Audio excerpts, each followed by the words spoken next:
आज की इस कक्षा में भृगु सरल पद्धति के 8वें सिद्धांत के बारे में विचार किया जाएगा।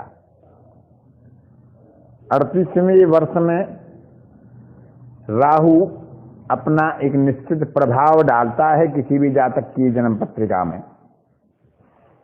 यह आज की भृगु सरल पद्धति के 8वें सिद्धांत का नियम है कि 38वें वर्ष में राहु किसी जातक की जन्म पत्रिका के आधार पर उसके जीवन पर क्या प्रभाव डालेगा।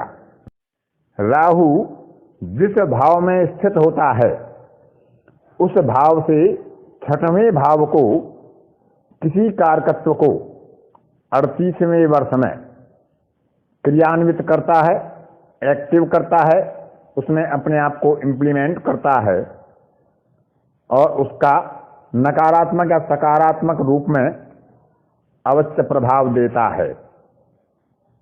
इसमें हमें राहु के अंशों के आधार पर उसके ग्रह की कक्षा का विचार भी करना चाहिए कि वह जिस ग्रह की कक्षा में है उस ग्रह के भी कारकत्व को प्रभावित करेगा। अब यदि वह कारकत्व उस 6वें भाव में आ रहा हो या उस कक्षा का स्वामी 6वें भाव को संबंध बना रहा हो तो उस कारकत्व के प्रभावित होने की संभावनाएं प्रबल हो जाती हैं। जो हमारी वर्ग कुंडलियां होती हैं उसमें भी हम राहु से 6ठे प्रभाव को या राहु से 6ठे प्रभाव के कारक ग्रह की स्थिति को विचार कर सकते हैं और हम जान सकते हैं कि राहु 38वें वर्ष में 6वें भाव के या अपने ग्रह की कक्षा के या किसी वर्ग कुंडली के किस कारकत्व को प्रभावित करेगा। सामने स्क्रीन पर जो कुंडली हमारे सामने खुली हुई है उसके सामने चतुर्थांश कुंडली भी उसके साथ खुली हुई है। तो जातक की जन्म कुंडली में हम देखते हैं कि मीन लगन की कुंडली है। द्वितीय भाव में राहु मेष राशि में स्थित है और वह बुध की कक्षा में है। और जो 7वां भाव है जन्म कुंडली का वह राहु के 6वां भाव है। 7वां भाव हमारे व्यवसाय का है, व्यापार का है, दाम्पत्य का है, विवाह का है, पद प्राप्ति का है। और भावात भाव सिद्धांत में देखें तो चौथे भाव से चौथा भाव भी है। बुध का भाव है और बुध चतुर्थ और सप्तम दोनों भावों का स्वामी है, भाग्य भाव में विराजमान है और बुध की कक्षा में ही राहु विराजमान है। अतः बुध के किसी भाव के कारकत्व को राहु को प्रभावित करना है, राहु को क्रियान्वित करना है जातक के आयु के 38वें वर्ष में।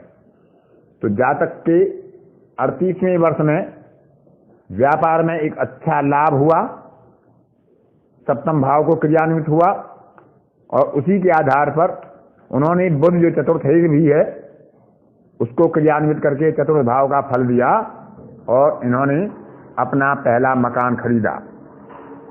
जब हम चतुर्थांश में देखते हैं तो चतुर्थांश में जो वर्ग कुंडली का स्वामी बन रहा है गुरु, क्योंकि वहां धनु लगन बनी है D4 यानी चतुर्थांश वर्ग कुंडली में, उसका स्वामी चतुर्थ भाव में अपने ही भाव में विराजमान है।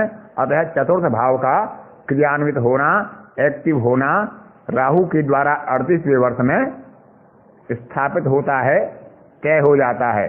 इस प्रकार राहु ने 38वें वर्ष में अपने से 6वें भाव के क्रियान्वयन को, अपने 6ठे भाव के कारकत्व को और अपनी कक्षा के स्वामी के कारकत्व को क्रियान्वित किया और सकारात्मक रूप में उसका फल दिया, क्योंकि बुध सप्तमें और चतुर्थेश होकर त्रिकोण भाव में सूर्य के साथ विराजमान है, बुधादित्य योग बना रहा है।